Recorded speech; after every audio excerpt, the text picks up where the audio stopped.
Culture G, votre podcast quotidien.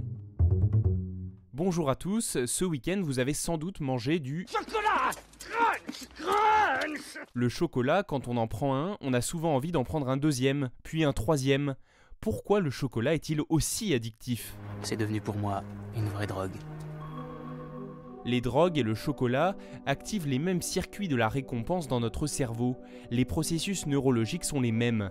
Le chocolat favorise la sécrétion de dopamine, une molécule qui permet la communication au sein du système nerveux. Quand vous écoutez un morceau de musique que vous adorez, c'est aussi de la dopamine qui est délivrée.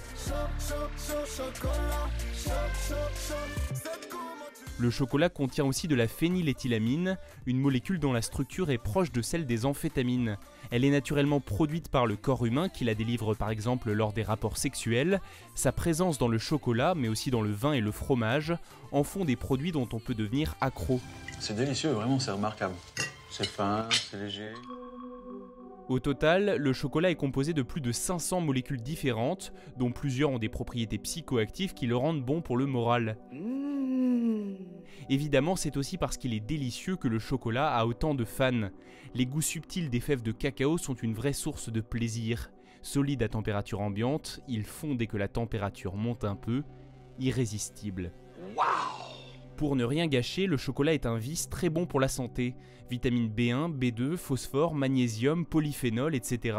De nombreuses études prouvent, et c'est tant mieux, ses effets bénéfiques sur le corps humain.